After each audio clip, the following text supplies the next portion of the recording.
नमस्कार दोस्तों। तो आज हम बात करेंगे एमपी लैंड रेवेन्यू यानी मध्य प्रदेश भू राजस्व संहिता के जो चैप्टर 16 है, जो बात करता है खातों की चकबंदी के बारे में। ठीक है, तो ये चकबंदी होती क्या है? ठीक है, इसको इंग्लिश में कहते हैं कंसोलिडेशन ऑफ होल्डिंग्स।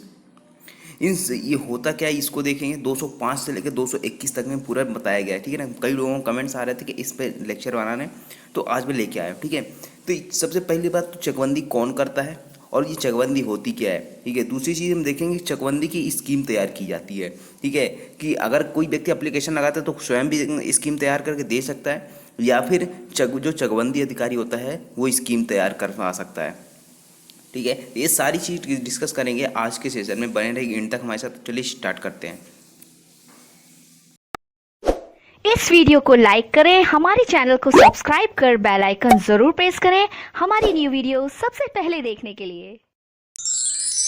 तो यहाँ पे बात करें खातों की चकबंदी के बारे में। ठीक है, तो चैप्टर 16 ये बात करता है, यहाँ पे प्रावधान किया गया है एमपीएलआरसी के धारा 205 में बताता है परिभाषा। परिभाषा भी यहाँ पे एक चीज़ नहीं बताती, चकबंदी की सिर्फ नहीं बताती, यहाँ पे दो परिभाषाएं बताई गई है। पहला कौन सा कहता है कि खातों की चकबंदी। खातों की चकबंदी, खाता किसको बोला जाता है? जो आपकी भूमि होती है, भूमि स्वामी होता है ना, उसकी जितनी भूमि होती है तो उसका क्या कहलाता है? वो खाता कहलाता है।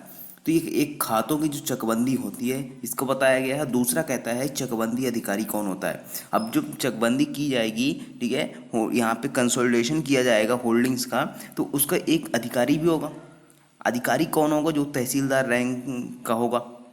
ठीक है, तो ये दो चीज़ें बताई गई है। तो पहला कहता है कि खातों की चकबंदी किसी ग्राम में की समस्त या किसी भूमि का ऐसा पुनर्वितरण कि जिससे खेती की सुविधा के लिए भूमि स्वामियों को लगे हुए भूखंड आवंटित हो जाए। इससे कुछ समझ में आया? नहीं आया ना? अब आएगा, देखो। अब इसको एक एग्जाम्पल से समझते हैं। तब खातों की चकबंदी, ठीक है, तब यहाँ पे क्या होता है? अब दो पर्सन्स हैं, एक ही गांव है, ठीक है ना, एक ही विलेज है, जहाँ पे दो व्यक्ति रहते हैं, ए और बी। ठीक है, इनका घर थोड़ी दूरी दूरी पे है। अब यहाँ पे क्या होगा? ए भी खेती करता है और बी भी खेती करता है, लेकिन अब ये दो ज़मीन यहाँ पे है और दो ज़मीनें यहाँ पे भी है। लेकिन इसमें ट्विस्ट ये है कि ये दोनों ज़मीन ए की नहीं है और ना ही ये दोनों ज़मीन बी की है। अब क्या होता है, यहाँ पर एक ज़मीनी जो बड़ा वाला भूमि है ये तो ए का है, लेकिन ए की दूसरी ज़मीन है, थोड़ी दूरी पर है। कहाँ पर है? ये वाली, ये छोटी वाली ज़मीन। ठीक है, और उसी प्रकार से बी की भी है। बी की है बड़ी वाली भूमि तो है, साथ ही साथ जो छोटी वाली ज़मीन है ये यहाँ पर है, ए के पास में है। तब ये दोनों क्या होते हैं? एग्रीमेंट कर लेते हैं कि ये हमको दूर दूर जाना पड़ता है, इसलिए क्या किया जाए? बी से कहता है ए कि एक काम करना, तुम मेरे खेत पे, यहाँ पे जो बी के खेत के पास ही एक ज़मीन है उसमें खेती कर लेना, पास पास रहेगी तो आसानी रहेगी खेती करने में।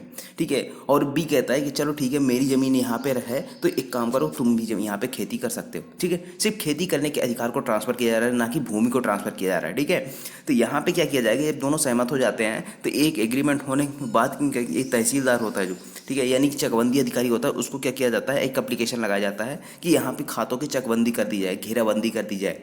कि ए जो है वो बी के भूमि पे खेती कर सकता है और बी कौन कहाँ खेती कर सकता है? ए की भूमि में। ठीक है, तो यहाँ पे दूर दूर ना जाना पड़े, इसलिए यह क्या किया जाता है? खातों की चकबंदी की जाती है। ठीक है, तो ये क्या करेगा? ये बड़े वाले भूमि में तो अपने में खेती कर ही सकता है, साथ ही साथ अब चकबंदी की बात क्या कर लेगा? इसमें बी की भूमि में भी कर सकता है खेती। लेकिन बी क्या कर सकता है? बी यहाँ पर क्या कर सकता है? अपनी खेती में तो कर ही सकता है, खेती खेत है, तो वहाँ पर क्या होगा? ये जो छोटी वाली भूमि है, एक ही भूमि है, तो यहाँ पर भी क्या करेगा? वह खेती कर सकता है चकबंदी होने के बाद। तो ये कहलाती है चकबंदी। यहाँ पे भूमि ट्रांसफर नहीं हो रही है, सिर्फ क्या हो रहा है? ये खेती करने के अधिकार क्या हो रहा है? इसको घेराबंदी कर दी जा रही है कि आप यहाँ पे खेती कर सकते हो, दूर दूर ना जाना पड़े। इसमें ये कृषकों की सुविधा के लिए यहाँ पे क्या किया जाता है? ये चकबंदी की जाती है। आया समझ में कि नहीं आया? अब ये परिभाषा तो हो गई खातों की चकबंदी के बारे में। ठीक है, अब दूसरा आता है चकबंदी अधिकारी। चकबंदी अधिकारी भी होगा। अब जो व्यक्ति एप्लीकेशन लगाएगा चकबंदी करने के लिए, कहीं ना कहीं तो लगाएगा। तो यहाँ पे कहता है कि तहसीलदार की पद श्रेणी से अनिम्न पद श्रेणी है कोई ऐसा राजस्व अधिकारी जिसे इस संहिता के अधीन चकबंदी अधिकारी की शक्तियों का प्रयोग करने, उसके कर्तव्यों का पालन करने के लिए राज्य सरकार द्वारा किसी जिले या किन्हीं जिलों के लिए नियुक्त किया गया हो।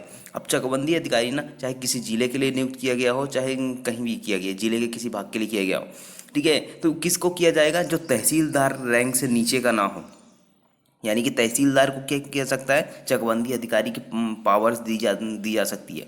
और ये पावर्स एक्सरसाइज कौन से करेगा, जो धारा 221 में है ना, जो धारा 221 में कुछ पावर्स बताई गई हैं कि किस प्रकार से चकबंदी की स्कीम तैयार करेगा, ठीक है ना, जो कौन सी प्रोसीजर इसमें यहाँ पे फॉलो करेगा ये चकबंदी अधिकारी। तो यहाँ पे ये सारी चीज़ यहाँ पे बताई गई है 221 में, पूरे रूल्स बताए गए हैं कि राज्य सरकार क्या कर सकती है, रूल्स बना सकती है इसके लिए। तो चकबंदी अधिकारी, दो चीज़ तो समझ में आ गई, चकबंदी होती क्या है, दूसरा चकबंदी अधिकारी कौन होता है, तहसीलदार होता है, ठीक है ना, तहसीलदार या उससे ऊपर की रैंक का कोई भी हो सकता है, ठीक है। जनरली कौन होता है, तहसीलदार। अब ये तो होगी। अब आते ही चकबंदी की कार्रवाई को शुरू करना। अब चकबंदी कार्रवाई शुरू कैसे होगी। अब भाई जब यहाँ पे क्या किया जाएगा, अगर 2 पर्सन हैं, अगर उनको सुविधा के लिए खेती करने के लिए क्या करना होगा, एप्लीकेशन लगानी होगी कि चकबंदी कर दी जाए, तो चकबंदी के लिए क्या करेंगे, एक एप्लीकेशन फाइल करेंगे। तो यहाँ पे वही चीज़ बताता है, किसी ग्राम के कोई भी 2 या अधिक भूमि स्वामी, ठीक है, कम से कम 2 भूमि स्वामी तो होने चाहिए। एक भूमि स्वामी से कोई फर्क नहीं पड़ता कि अगर एक चाहता है कि मुझे खेती करने के लिए दूर जाना पड़ता है इसलिए दूसरे की भूमि में करनी है, तो वहाँ पे सिर्फ उसके कहने से नहीं होगा, जो अदर पर्सन है, अपोजिट वाला है, दूसरा पर्सन है, उसको भी तो यहाँ पे सहमत होना पड़ेगा। तो सुविधा के लिए यहाँ पे सारी चीज़ की जाती है, ठीक है। तो एप्लीकेशन फाइल की किसके द्वारा, 2 या 2 से अधिक पर्सन अगर क्या करते हैं, परस्पर मिलकर धारा 221 के अधीन बनाए गए नियमों द्वारा विहित न्यूनतम क्षेत्रफल से अन्योन भूमि धारण करते हो। यानी कि 221 के तहत ना रूल्स बनाया जा सकता है स्टेट गवर्नमेंट के द्वारा कि कितनी एक न्यूनतम भूमि निश्चित कर दी जाती है कि इससे कम की भूमि तो नहीं होनी चाहिए, ठीक है। अगर इससे कम की भूमि हुई तो यहाँ पे चकबंदी नहीं होगी, इसका भी यहाँ पे रूल्स बनाया जा सकता है, ठीक है। एक प्रॉपर फिक्स कर दिया जाता है कि इतनी भूमि अगर है तभी चकबंदी के लिए एप्लीकेशन लगा सकते हो, ठीक है। तो यहाँ पे 221 में क्या किया जा सकता है, यहाँ पे रूल्स बनाए जा सकते हैं इसके लिए कि न्यूनतम भूमि कितनी होनी चाहिए चकबंदी के लिए। तो अपने खातों की चकबंदी करने के लिए चकबंदी अधिकारी को लिखित आवेदन कर सकेंगे। ऐसा ओरली नहीं होगा कि आप ओरली जाके बोलो कि हमको दोनों को क्या करना है, अपने अपने भूमि का चकबंदी करवाना है, ठीक है। तो ऐसा नहीं होगा, आपको क्या करना होगा, लिखित में एक आवेदन देना होगा, एप्लीकेशन देनी होगी, जिसमें सारी चीज़ को आपको लिखना होगा कि आप खातों की चकबंदी करना चाहते हैं, ठीक है, और कौन सी भूमि है, कितनी भूमि है, ये सारी चीज़ आपको उसमें विशिष्टियाँ लिखनी होगी, ठीक है। जो धारा 221 के तहत जो रूल्स बनाया जाएगा ना, उसी के अकॉर्डिंग लिखना होगा। अब कलेक्टर क्या कर सकता है कि क्या स्वयं से भी चकबंदी करवा सकता है कि नहीं करवा सकता, ठीक है। तो उसके लिए यहाँ पे सबसेक्शन 2 कहती है कि कलेक्टर स्वप्रेरणा से ऑन मोशन पे क्या कर सकता है, चकबंदी अधिकारी को यह निर्देश दे सकता है। चकबंदी अधिकारी कौन है, चकबंदी अधिकारी है आपका तहसीलदार। तहसीलदार को क्या करेगा, एक डायरेक्शन देगा कि वह किसी गांव में, यानी विलेज होती है, ग्राम में क्या करे, खातों की चकबंदी होने के साध्य के बारे में जाँच करे। यानी कि ऐसे कौन कौन से साधन हैं जहाँ पे मतलब कि किस प्रकार से यहाँ पे चकबंदी की जा सकती है किसी गांव में, ठीक है। तो वहाँ पे ये सारी चीज़ करने के लिए क्या कर सकता है, डायरेक्शन कर सकता है कि जाके वहाँ पे जांच करेगा, चकबंदी हो रही है तो कृषकों की सुविधा के लिए चकबंदी की जाए। ये तो बात होगी। अब दो पर्सन आ गए, ठीक है ना, 2 पर्सन के एप्लीकेशन पे क्या होगा, चकबंदी होगी। कलेक्टर के स्वयं के द्वारा भी क्या करता है, डायरेक्शन कर दिया। अब मान लीजिए पूरी जो गांव है, ठीक है ना, एक पूरा गांव है, यहाँ पे कई लोग रहते थे, ठीक है। तब यहाँ पे क्या हुआ कि जितने लोग रहते थे ना गाँव के, उसके 2/3 यानी 2/3 लोगों ने क्या किया, एप्लीकेशन लगा दी कि वहाँ पे खातों की चकबंदी करनी है, ठीक है। तो यहाँ पे सबसेक्शन 3 में कहता है कि 2/3 अगर भूमि स्वामी है तो अपने खातों की चकबंदी करवाना चाहते हैं तो उसके लिए भी यहाँ पे क्या कर सकते हैं, आवेदन दे सकते हैं। या फिर यदि एक उपधारा 1 या उपधारा 2 के अधीन किसी आवेदन के संबंध में जांच के अनुक्रम में ग्राम के 2/3 भूमि स्वामी अपने खातों की चकबंदी के लिए सहमत होते हुए आवेदन करें। देखो अभी क्या हुआ कि 2/3 जो पर्सन थे वो तो एप्लीकेशन लगा ही सकते हैं। अब यहाँ पे अगर 2/3 भूमि स्वामी चाहते हैं, सहमत हो गए हैं, ठीक है, तो उनके बिहाफ पे कोई 2 या अधिक पर्सन क्या कर सकते हैं, वहाँ पे एप्लीकेशन लगा सकते, 2 या अधिक पर्सन जा सकते हैं, वहाँ पे एप्लीकेशन लगा सकते हैं कि हमें खातों की चकबंदी करवानी है, ठीक है, ताकि हमको सुविधा हो सके खेती करने में। खेती करने के लिए यहाँ पे दूर दूर जाना पड़ता है। अब आता है 4th पॉइंट। 4th पॉइंट क्या कहता है कि अगर चकबंदी की स्कीम को क्या कर दिया जाता है, पुष्टि कर दी जाती है, कन्फर्म कर दी जाती है कि हाँ चकबंदी की जाएगी, तब क्या किया जाएगा, यहाँ पर उसके जो आदेश होगा, जो भी चकबंदी की जाएगी ना, उसके ऊपर जो भी आदेश हुआ है उसके क्या हो जाएंगे, सभी हकदार हो जाएंगे उस पर, और साथ ही साथ आपत्तिकार भी होगी उन सभी पे। जैसे ए पे हुआ, ठीक है ना, अगर ए का बेटा है उस पे भी ये आपत्तिकार हो जाएगा चकबंदी के लिए। क्यों? क्योंकि ये आपसी सहमति से ही तो चकबंदी की गई थी। अगर कोई आपत्ति थी तो आप आपत्ति फाइल कर सकते थे। ठीक है, तो यहाँ पे सारी हकदार हो जाएंगे और वहाँ पे क्या होगा, आपत्तिकार हो जाएंगे। अब आता है फिफ्थ पॉइंट। ठीक है, फिफ्थ पॉइंट में भी यही चीज़ बताता है कि वहाँ पे पुष्टि हो जाएगी तो वहाँ पे आपत्तिकार वगैरह रहेंगे। ठीक है, इसमें ज़्यादा इंपॉर्टेंट नहीं है। अब बात आती है कि यदि मान लीजिए एप्लीकेशन तो आपने लगा दी, ठीक है, चकबंदी करने के लिए आपने एप्लीकेशन लगा दी, लेकिन वहाँ पे आवेदन को नामंजूर कर दिया जाता है। तो क्या अगर आवेदन को नामंजूर कर दिया जाता है तो क्या आपके पास कोई रेमेडी बचती है? क्या आप अपील फाइल करो? ठीक है, अपील की, जहाँ से अपील फाइल की वहाँ पे अगर रिजेक्ट हो गए तो उससे भी अपील करो। ठीक है, इस सारी चीज़ों को यहाँ पे आपको मिल जाएगा। अब यहाँ पे क्या होता है कि पहला क्लॉज कहता है, यदि किसी ऐसे आवेदन के प्राप्त होने पर या उस आवेदन पर की जा रही कार्रवाइयों के किसी भी प्रक्रम पर आवेदन को नामंजूर करने या किसी आवेदक के मामले को उस पर विचार करने से अपवर्जित किए जाने के लिए अच्छा तथा पर्याप्त कारण प्रतीत होता है तो चकबंदी अधिकारी या आवेदन कलेक्टर को इस सिफारिश के साथ प्रस्तुत कर सके कि उस आवेदन को पूर्णतः या भागतः नामंजूर कर दिया जाए। ठीक है, या फिर यह कि कार्रवाइयाँ मनसूख कर दी जाए। अब यहाँ पे जो भी यहाँ पे आवेदन डायरेक्ट जो चकबंदी अधिकारी होता है ना, वह नामंजूर नहीं कर सकता है।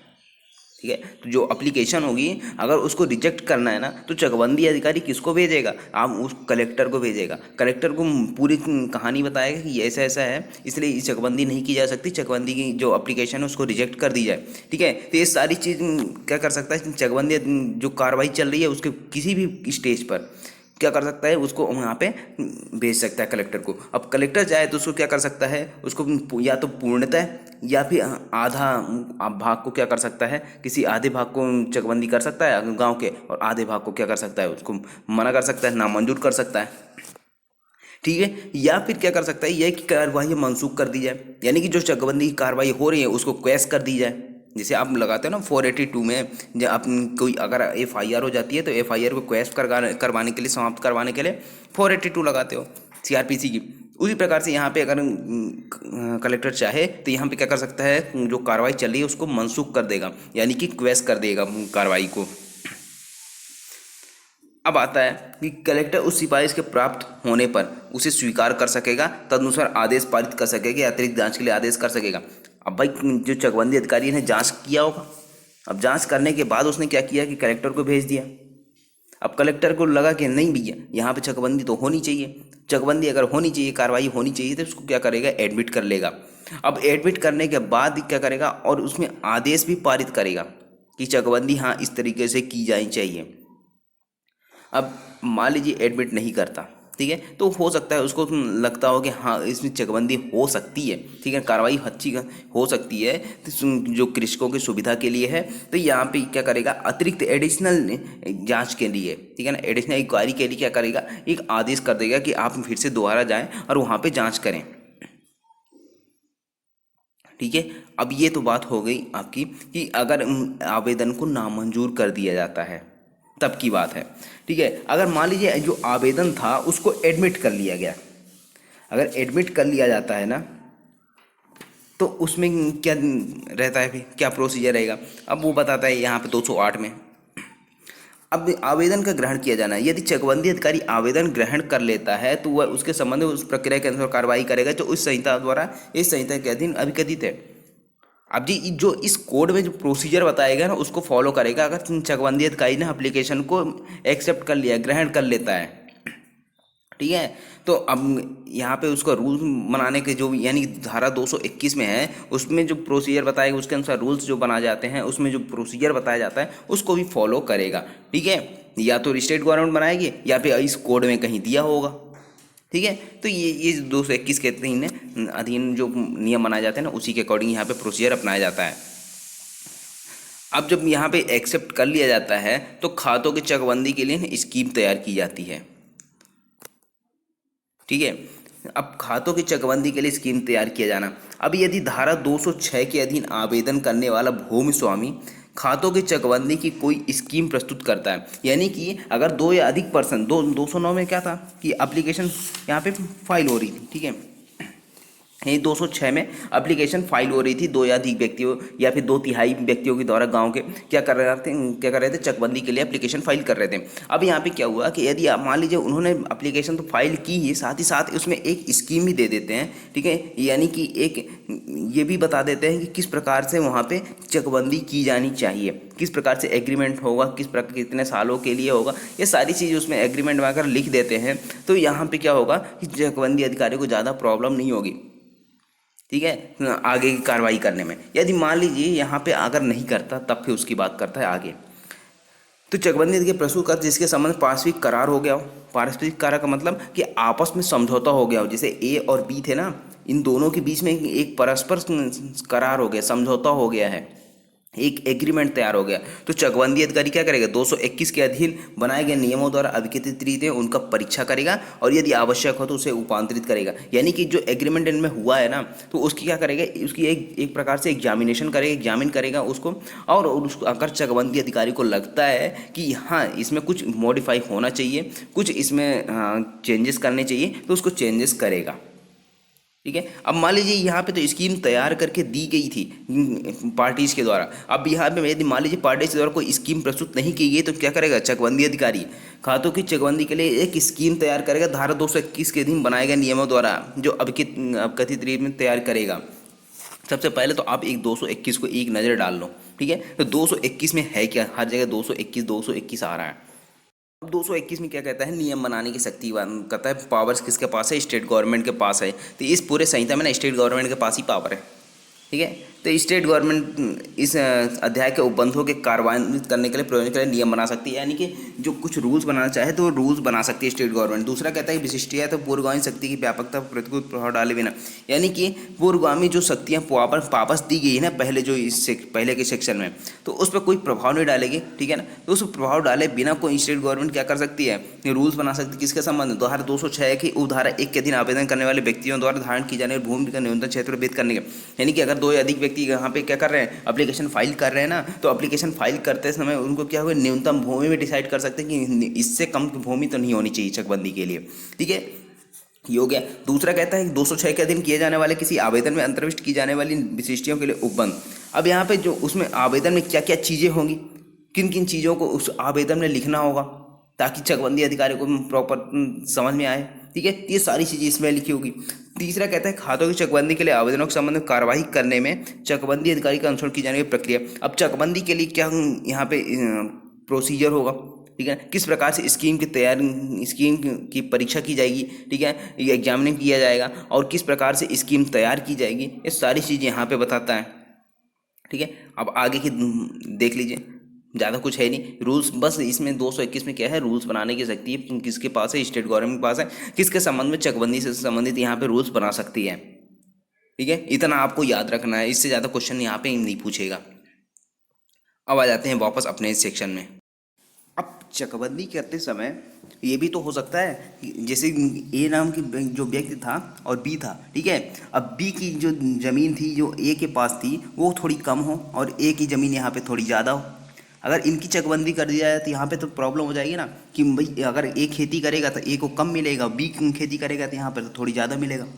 तो उसी के लिए क्या किया जाता है, प्रतिकर डिसाइड कर दिया जाता है, कंपनसेशन डिसाइड कर दिया जाता है कि किसी की भूमि का बाजार मूल्य ज़्यादा है, किसी का कम है, या फिर कहीं भी किसी एक खेत में प्रोडक्शन ज़्यादा हो रहा है खेती करने पे, एक खेत में प्रोडक्शन कम हो रहा है। तो इसमें दूसरा पार्टी जो है यानी दूसरा पक्षकार उसको तो नुकसान हो जाएगा ना, तो उसी के लिए क्या किया जाता है, कंपनसेशन डिसाइड कर दिया जाता है।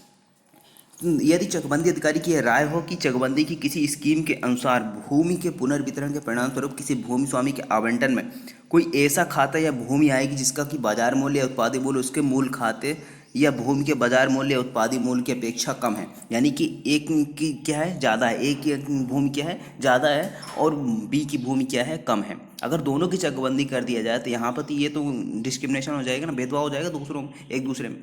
भाई एक खेती करेगा तो कम मिलेगा, दूसरे को ज़्यादा मिलेगा। तो उसी के लिए क्या किया जाता है, तो उस स्कीम में ये उपबंध हो सकेगा। अब स्कीम जो तैयार की जाती है ना, तो उसके लिए क्या किया जाए, एक प्रोविजन भी कर दिया जाएगा कि भूमि स्वामी को ऐसे व्यक्ति या व्यक्तियों द्वारा जिन्हें चकबंदी अधिकारी निर्देशित करे प्रतिकर का भुगतान किया जाए। अब यहाँ पे जिसकी भूमि ज़्यादा है, ठीक है, तो वो कंपनसेशन का क्या होगा, हकदार होगा कि भाई उसकी भूमि ज़्यादा है तो दूसरे को मिल रही है। अब दूसरा जो पर्सन है ना, वो क्या करेगा, कंपनसेशन देगा। अब कंपनसेशन देगा, लेकिन ये जो कंपनसेशन है, प्रतिकर है, अब इसको क्या किया जाएगा, वसूला जाएगा। वसूला कैसे जाएगा, जो ऐसे ही वसूला जाएगा जैसे कि उस पर क्या है, भू राजस्व, ठीक है ना। अब ये धारा 216 पढ़ोगे ना, तो वहाँ पे बताया गया है कि कंपनसेशन किस प्रकार से वसूला जाता है। तो ये है इसमें।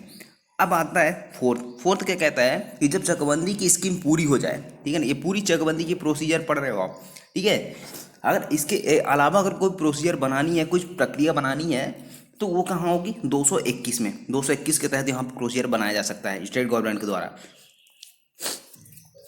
जब यहाँ पे चकबंदी की स्कीम पूरी हो जाती है, तो चकबंदी अधिकारी स्कीम के संबंध में की गई आपत्तियाँ, यदि मान लीजिए किसी पर्सन को, ठीक है ना, कोई पक्षकार है, कोई कृषक है, उसको कोई आपत्ति है, तो वहाँ पे उस आपत्ति पर विचार करेगा, ठीक है, उनका निराकरण करेगा।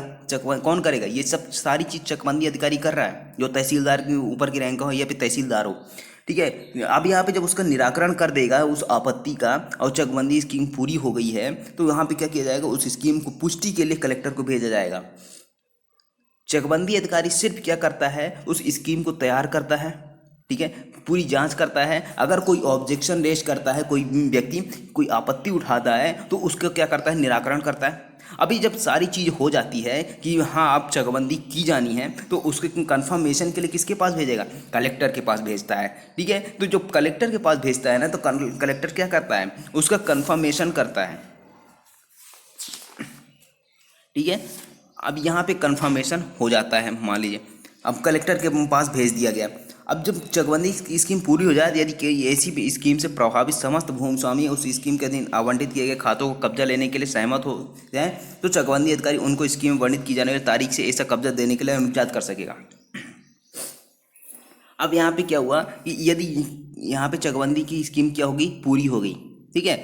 अब जो भी इस स्कीम से प्रभावित है, जो भी भूमि स्वामी, प्रभावित का मतलब कि उस चकबंदी के तहत जिसको भूमि मिलनी है, उसका क्या किया जाएगा, कब्जा दिलाया गया। ऐसी तारीख से कब्जा दिलाया जाएगा जिस तारीख को कहाँ लिखा गया है, उस स्कीम में लिखा गया है, किसके द्वारा, चकबंदी अधिकारी के द्वारा। उसके लिए अनुज्ञा दी जा सकती है। अब यहाँ पे कलेक्टर के पास भेज तो दिया गया है सब क्लॉज 4 में।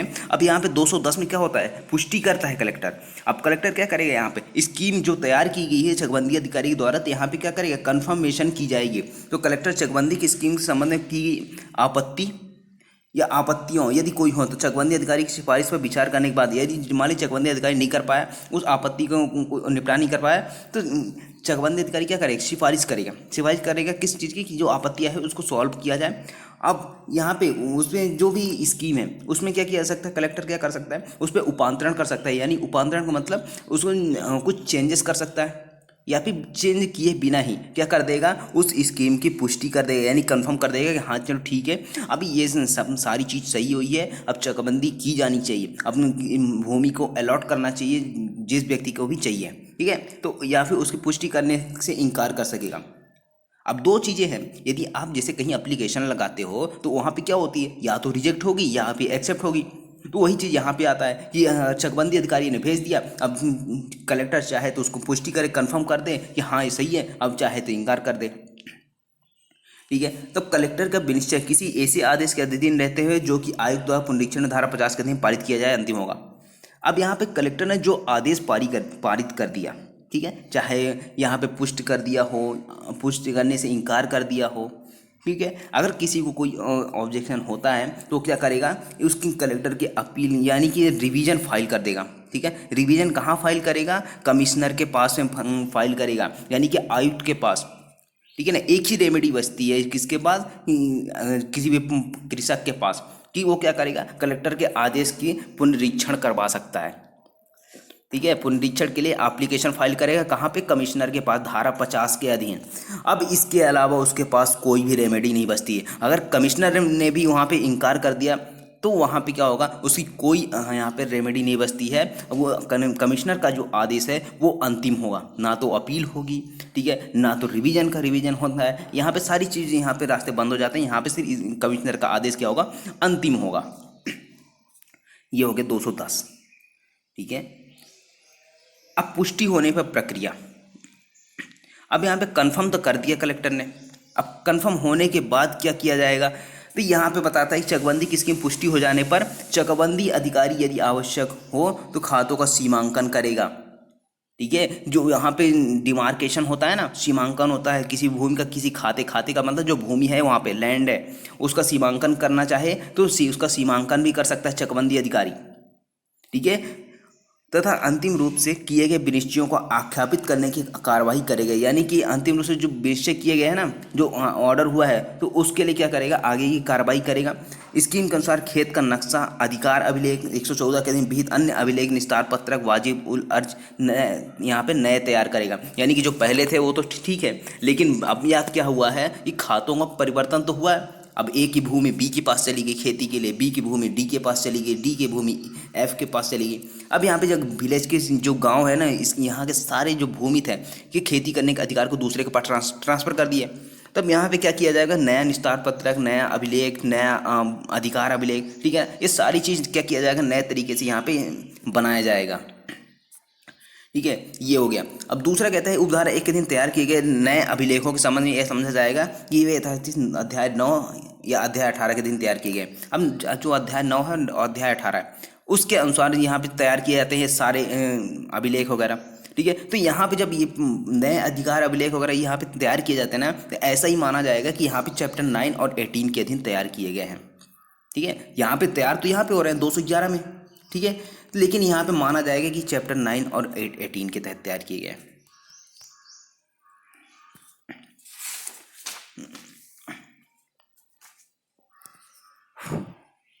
तो 12 में यही है, ज़्यादा कुछ बताया नहीं है कि यदि मान लीजिए किसी ने भूमि का कब्जा नहीं लिया तो उसको कब्जा दिलाया जाएगा, ठीक है। ये सारी चीज़ इसमें है। 213 में भी ज़्यादा कुछ है नहीं, अंतरण के संबंध में यहाँ पे बताया गया है, कोई हस्तक्षेप करता है तो उसमें उसको सॉल्व किया जाएगा। अब धारा 214, ठीक है। धारा 214 क्या कहती है, अंतरण प्रभावित करने के लिए लिखित आवश्यक नहीं होगी। तत्समय प्रवृत्त किसी विधि में अंतर्विष्ट किसी बात के होते हुए भी किसी ऐसे अंतरण को जिसमें खातों की चकबंदी की किसी स्कीम को कार्यान्वित करना अंतर्विलित है, प्रभावित करने के लिए कोई लिखित आवश्यक नहीं होगी।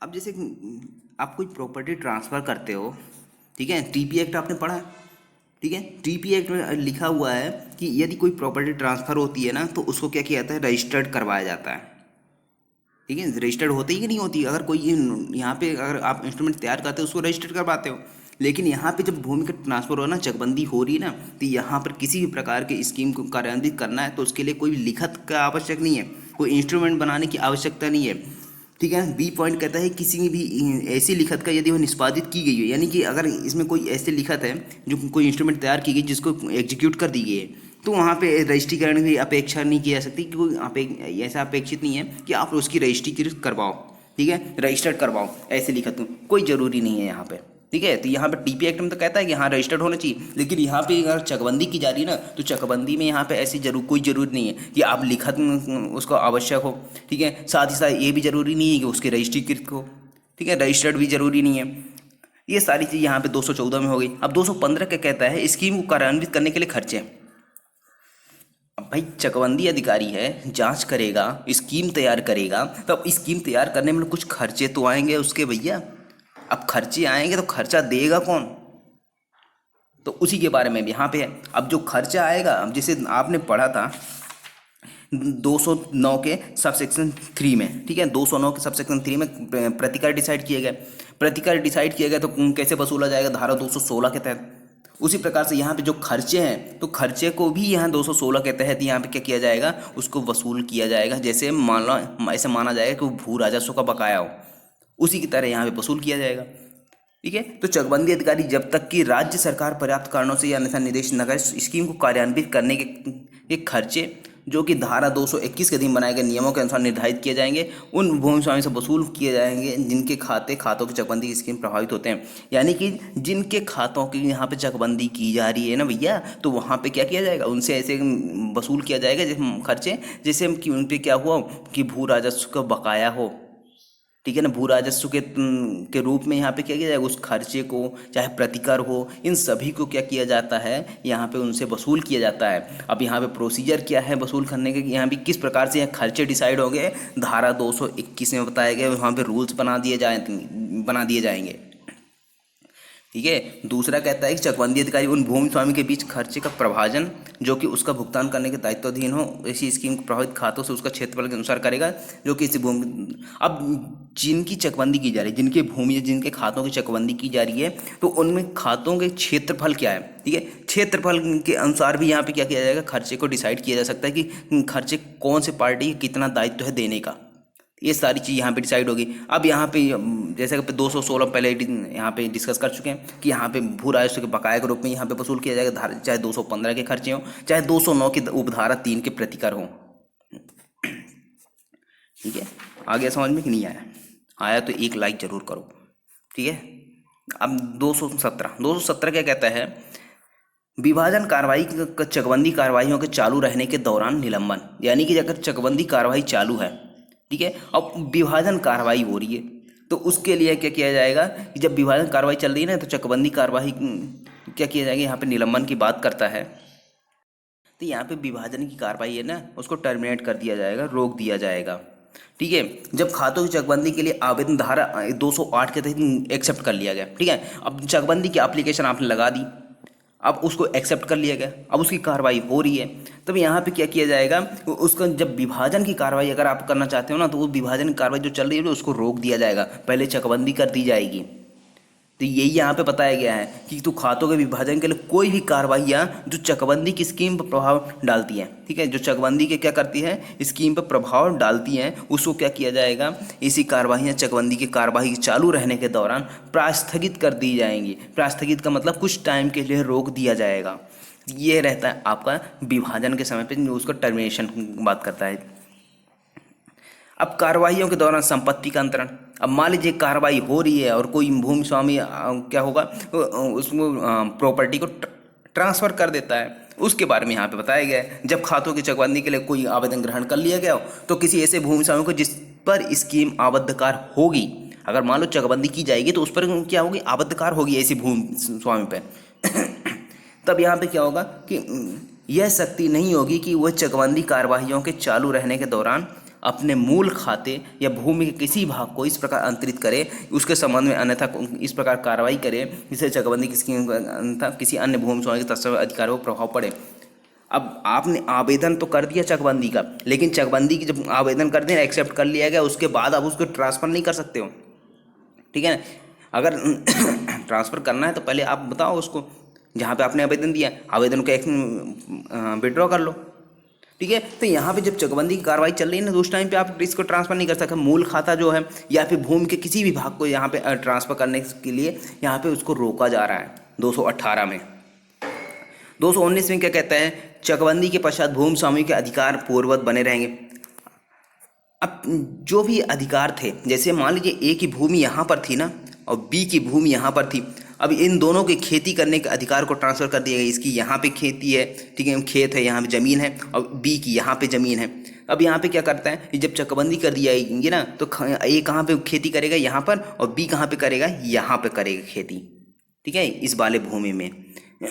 अब यहाँ पे क्या है, ये सिर्फ खेती करने के अधिकार को ट्रांसफ़र किया गया है, लेकिन इनका जो स्वामित्व है वो पहले जैसा ही रहेगा, जैसा पहले था उसी प्रकार से रहेगा अधिकार, ठीक है ना। यहाँ पे कोई ऐसा ट्रांसफ़र नहीं हो रहा है प्रॉपर्टी का, सिर्फ खेती करने के अधिकार को ट्रांसफ़र होगा ताकि कृषकों को सुविधा हो सके, ये रहता है आपका, ठीक है। 220 कहता है भूमि स्वामी के विलंगम वगैरह जो भी अगर ऑब्लिगेशंस वगैरह ड्यूटी वगैरह उसमें बंधक था, भार था, पट्टा था, उस पर भी यहाँ पे ये सारी चीज़ें इसमें अप्लाई हो जाएंगी।